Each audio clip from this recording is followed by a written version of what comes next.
Umnumzana Mashatile ubongoze abemibeli bazingce ngenkcubeko zabo ezahlukeneyo esithi ukwehlukana kwenkcubeko kokona kwenza uMzantsi Afrika ube yintandane. Iziko lebasketball eSoweto lelinye lamaziko amakhulu nanempumelelo kwinkqubo zophuhliso lwalo mdlalo eMzantsi Afrika.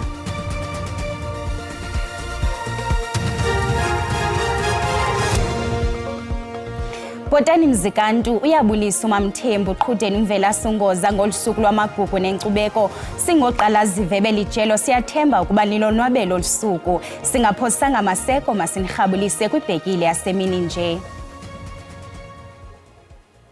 Ibambela mongameli umnumzana Paul Mashatile likhokele imibhiyozo yosuku lwamagugu yaseburhulumenteni ebanjelwe kwingingqi yaseMeqhelenge eFixburg eFreystata. Umnumzana Mashatile ubongoze abemibeli bazingce ngenkcubeko zabo ezahlukeneyo esithi yeyona yenza ukuba uMzantsi Afrika ube yintandane kukwahlukana kwenkcubeko, amagugu, ilwimi nabantu bawo. On this day, we should also celebrate our cultural diversity, our inherited sense of family identity, our traditions, cultural wealth, and artifacts passed down through the generations, particularly since the dawn of democracy. Ketaba hulu hakibona rekono keteka kaofela setso sa rona se fapaneng re le mmogo. Re sa supura wena o Motswana o Mosotho Mochangane Movenda re khona re kopane kaofela re keteke mmogo a ke re ke ntwe botlhokwa golo yeo, because our diversity is also a source of our unity. Ke yona ntho e re kopanyang re le setšhaba sa Afrika Borwa. As we have gathered here today, we should reflect on 30 years of democracy, which in itself is a milestone that underlines our diversity and heritage. It is also critical that we recognize and remember courageous individuals such as J.B. Marx and Moses Kotane and many others who gave their lives or gave their all for the great gift of our freedom. Ikumkani yesizwe samaZulu Kumkani uMisuzulu kaZolithini ikhokele umkhosi welembe nosisikhumbuzo saminyaka le sokuhlonitshwa kukaKumkani uShaka. Lo msitho wesinto obanjelwe kwaDukuza uzinyaswe zintombinto, amabutho namagosa aseburhulumenteni. uSimphiwe Makhanya uzimasele lo msitho. Ngibonga kakhulu bese ngikubingelele nombukeli ngalesikhathi. Impela ke namhlanje kungusuku lokugubha esingathi ke amagugu, usuku olumqoka kakhulu ke lapha eningizimu ke Afrika. Kepha ke lapha KwaZulu Natal uhulumeni ke uzobe ke ebungaza noma ke hola ke inhlelo zokubungaza ke umkhosi welembe lapha kwaDukuza ke nokuyisuku oluhlelwe ukuthi ke kuqhakambiswe noma ke kukhunjulwe ke iqhaza isilo uShaka sadlala ukubumbeni ke isizwe samaZulu, kodwa hayi nje isizwe samaZulu kuphela, nezinye inhlanga ukuqinisekisa ukuthi ke kuba khona ukubumbana ke phakathi kwazo. Kepha ke njengamanje asamukele ke oliphini likaNdunankulu wesizwe samaZulu. Ngikhuluma ke ngenkosi uphathi isizwe Chiliza emadungeni. Sibingelela kakhulu ngesikhathi sakho. Bese siyakubuza ukuthi Nkosi uChiliza ukuthi namhlanje lolu suku lumqoka kangakanani njengesizwe samaZulu? Mngoni lubaleke kakhulu lolu suku, asikhuleke silweni samabandla nakwindlunkulu yakithi yonke. Usuku olubaleke kakhulu lolu ngoba ilona suku oluqhakambisa ubunye besizwe samaZulu, hayi nje isizwe samaZulu kwaZulu Natal, kodwa isizwe sonke amaZulu alapho. Uzokhumbula ukuthi ensukwini ezimbalwa nje isilo besilapha eMalawi, la abantu baseMalawi bebeya kosihlonipha khona bethi silapha eMalawi, kodwa umlando wethu sikhomba emuva kwaZulu. Kusikhombisa ngokusobala ukuthi usuku olubalekile lolu kuzo zonke inhlanga ezikhona lapha, ngaba amandiya, ngaba belungu, ngabe iluphi lonke uhlobo lomuntu okhona mayisefikile lapha kwaZulu wafike wamukela ukuthi lapha kwaZulu kunengonyama.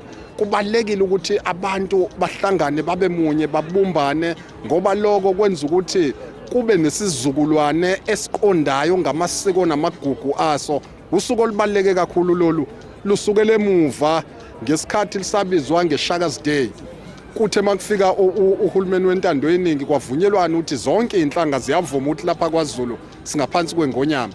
Kwavunyelwana ke ukuthi kufanele kube yiHeritage Day ukuze zonke inhlanga noma ngakuthiwa zikho lapha ungathola ukuthi kunamasulumane ala ekhona kodwa gubha lolu suku elapho la ekhona ngoba athi silapha kwaZulu esikhulekela ukuthi kube nobunye kube nokuthula kube noxolo. Usisizwe sibonga kakhulu isikhathi sakho. Sibonga kakhulu sibonga kusizwe sonke sikhulekela ukuthi kube nokuthula kube noxolo endlunkulu yakithi.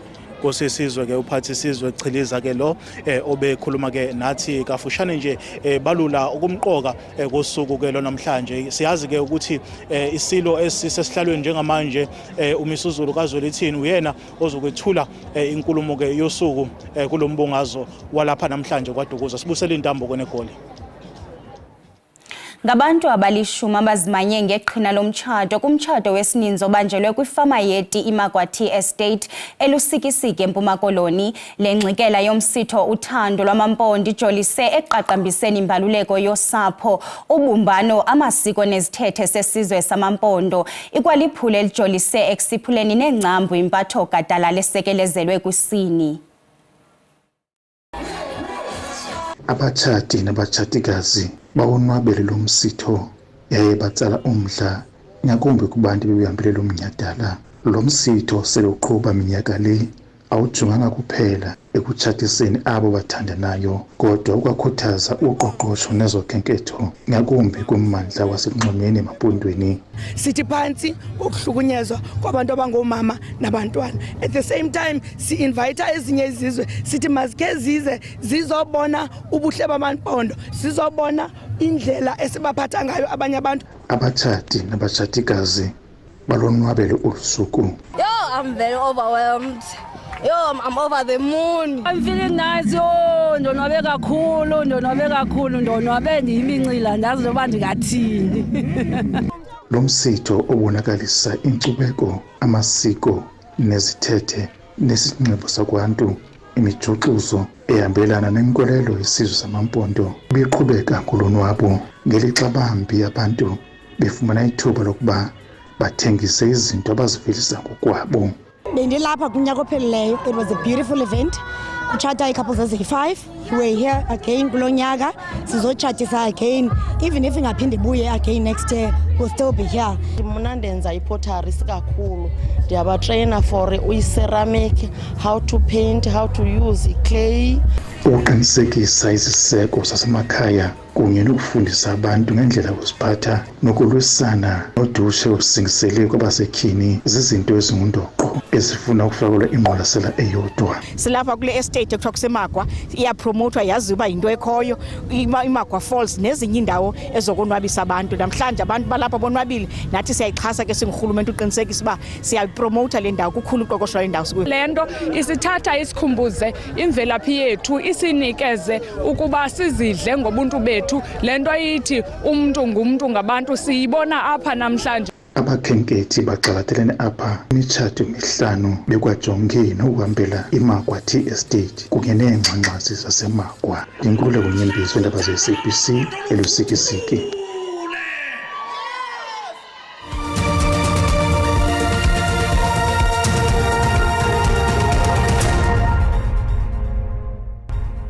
Sinamkele kwakhona sihlabele mgama usuku lwamagugu liqaqambisa ukubaluleka kokugcina nokukhuthaza inkcubeko. Abemibeli balibhiyozela olusuku ngokukhumbula ilifa lenkcubeko yabo. Makhe sive imbali ngenkcubeko yesizwe sabaTswana.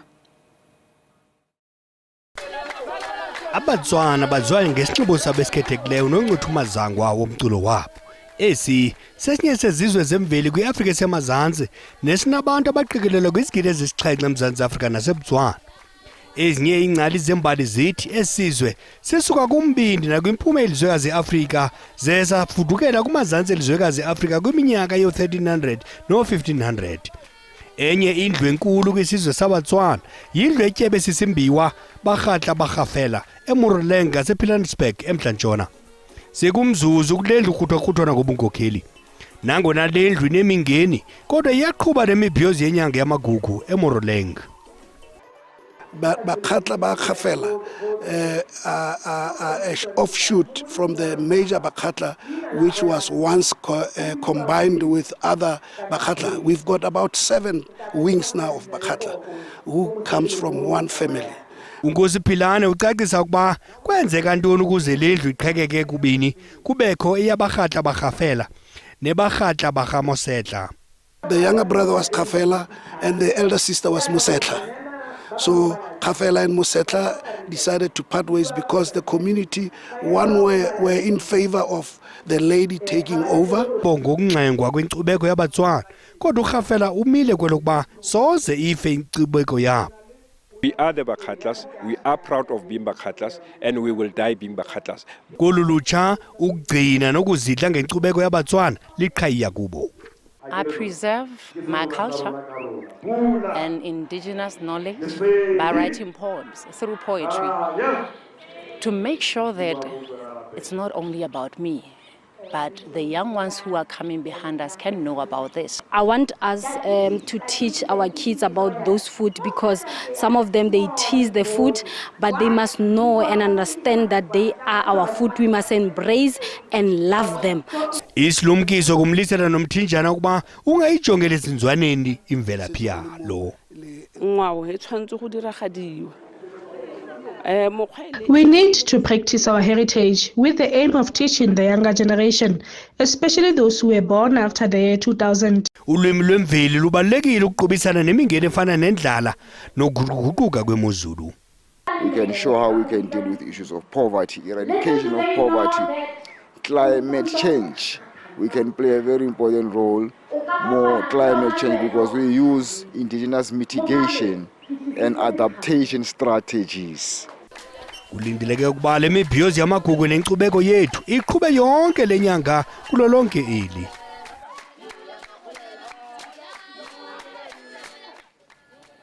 Inkulu baphathiso yaseMpuma Koloni umnumzana Oscar Mabuyane ukhokele imibhiyozo yosuku lwamagugu yephondo eMpuma Koloni nalapho kubhiyozelo ngasekhoyo kumkani uYintsa wamaXhosa kaKhawuta. Le mibhiyozo ibanjwe kwibhodo laseNqadu kuGatyana ukuqaphela isikhumbuzo seminyaka e-190 semfazwe kaYintsa. Ngoku siqhagamshelana nentatheli yethu Fundiswa Mhlekude ekule mibhiyozo. Fundiswa, siyakwamkela, ihamba njani imibhiyozo, iyeyiphi imiba iqaqanjiswe inkulu baphathiswa yephondo? Masibulise kwigumbi lendaba ewe silapha eNqadu kuGatyana kwikomkhulu laseNqadu nalapho ke kubanjwe umbhiyozo wosuku lwamagugu. Uyakhumbula ukuba iMpuma Koloni ijongene nemingeni eliqela athe ke uNkulumbuso wayichaphazela loo micelimngeni efana nokubulawa kwamanina nabantwana, efana nokufunwa kokunyanzeliswa kwemali le ebidume kakhulu ke kwezi veki zidlulileyo kummandla waseMthatha. Phofu ke idume kwiphondo lonke leMpuma Koloni. Uthethile ngalonto, uthi ke namhlanje sibhiyozela olusuku ukukhumbula amaqhawe namaqhawekazi athi alwela inkululeko, nanjengoko sisazi ukuba kulonyaka sigqiba iminyaka engama-30 uMzantsi Afrika wathi wafumana lento sithi yidemocracy. Kodwa ke ngokuthetha nathi gabalala ngolusuku lwanamhlanje, njengoko namhlanje kukhunjulwa ukumkani uYintsa kaKhawuta, sinaye unkosi Benz Ncamashe, yena ongusekela mphathiswa pha kwisebe lobambiswano ngentsebenziswano. Tata uNcamashe, siyabulela ngexesha lakho. Namhlanje kukhunjulwa ukumkani uYintsa. Khawusithele qabaqaba ngegalelo athi walidlala ekulweleni ukuba koxuthwe umhlaba. Ukukhumbula nokubhiyoza, sibhiyozela ubumi benjanjalarha zembalarha zamaqhawe athi ancama ubomi babo ukukhusela inkululeko yeli lizwe. Sisenzo eso esihamba kunye nobulungisa. Ukumkani uZanzolo uMbhekantshini bathi uqumbile inkunzi abayikhuza ukuhlaba ingekahlabi, umfo kaKhawuta ungomnye wamaqhawe enkosi nekumkani zeli lizwe ezathi ngelazo ixesha zawunqakaqhwana nabangeneli basemzini. Bathi sele bebenzile ubuntu bokubamkela benze zonke izinwe, kodwa ngenxa yokokuba zizizwe ezi ezathi zazibalula ngoburhovu obunoburhalarhume obathi bakhokelela ekubeni babe kwiphulo lokuhlutha imihlaba ngesitshantshathela nobuntshova-ntshova. Ikumkani ke le ifele emfazweni kuba kuphalale kuqala igazi lomntakangqika uXhoxho esolusa inkomo zomkhulwa wakhe uTyali apha kumankazana phezu kweziziba zomlambi Ngcwenxa kule ndawo kuthiwa ngokwesiXhosa kusesingqengqeni kwamaqoma ke ngokwegama elitsha. Ithetha ukuthini ke tata kuni lento yoba namhlanje kukhunjulwe utata uWindsor? Xa sikhumbula ikumkani sivuselela sifaka uhlanga nakwizizukulwana ezikhoyo okokubana zazi okokuba le nkululeko ixhanyulwa namhlanje ifelwe ilwelwe ngoko sinoxanduva lokuyikhusela. Inkosi ngutata uNkosi uBens Ncamashi ongusekela mphathiswa pha kwisebe lentsebenziswano ngolawulo kuzwelonke. Kanti ke uyakhumbula ke indlela eManyumnyeza wathi wabulawa ngayo ukumkani uWindsor, nalapho ke wavakala ukuba waye wanqunyulwa nentloko emva kokuba ethe wadutyulwa. Masibuyisele intambo kwigumbi lendaba. Sibambe ngazibini kwefundi. Ukanti ke ngoku njengesiqhelo ngelixesha sinayo intatheli yethu yezobuchwepheshe uSandile Hlangane esiza kumngcambazisa ngezamaqonga onxibelelwano. Sandile, siyakwamkela. Nkosi. Yeyiphi imiba etrendayo ngolusuku lwenkcubeko? Masibulise kuwe phambi kokuba singena ku-trends bavile ugxa bethu apha eFlorence bayakungqoma bathi umhle kakhulu. Noko umkhwenyana yeza. Namhlanje njengoba siyazi ke sibhiyozela iHeritage Day okanye usuku lwamagugu wethu. Apho sibonisa khona inkcubeko yethu bantle kwayo. Abantu abaninzi ke bashare ii-pictures zabo, ukuquka ii-videos zabo ngendlela abanxibe ngayo besibonisa uba bahle kanjani njengawo apha estudio.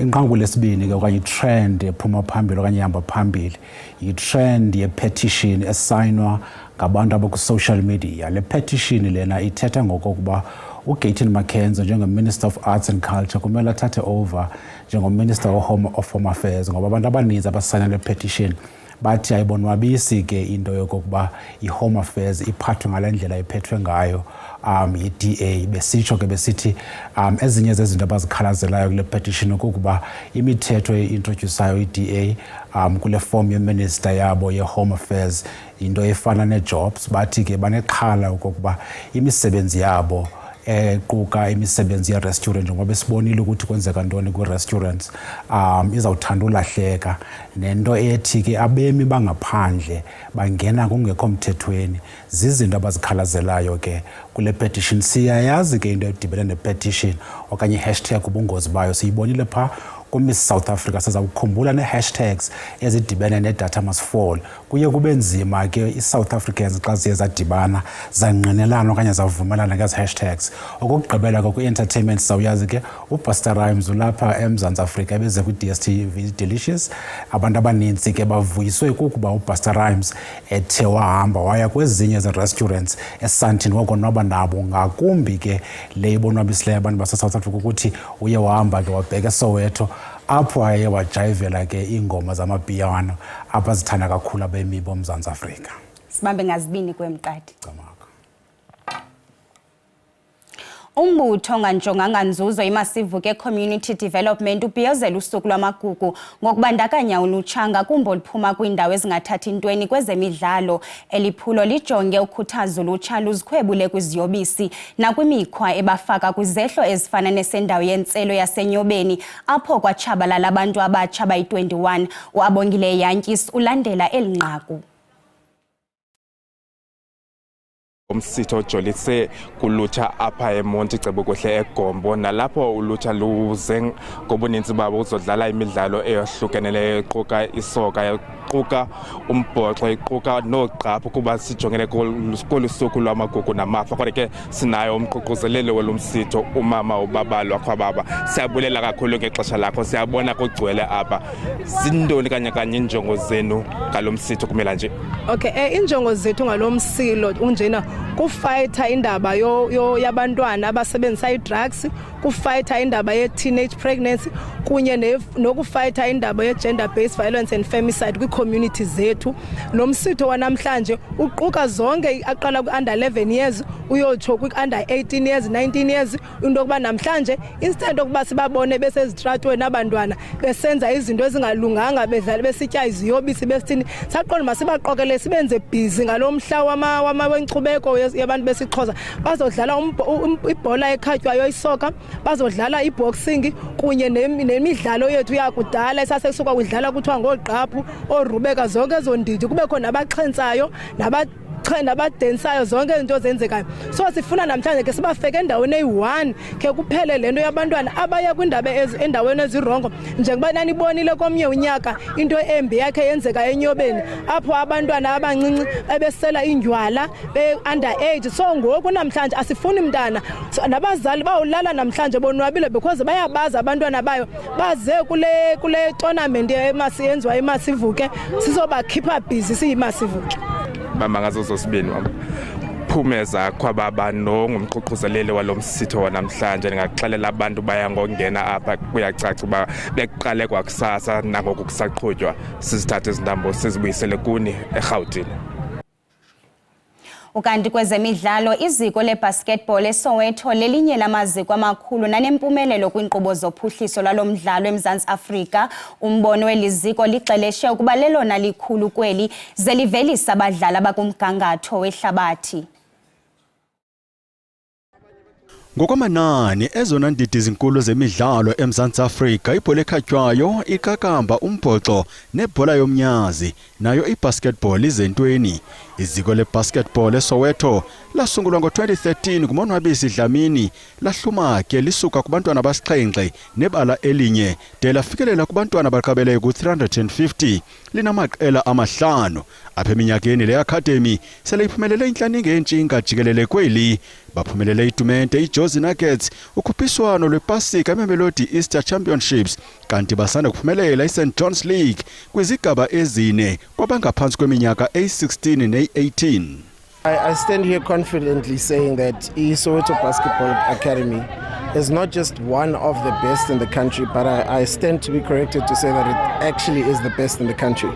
Not just on the success that we've had, not just on the numbers of kids that we have, but the fact that we've been consistent for 11 years now.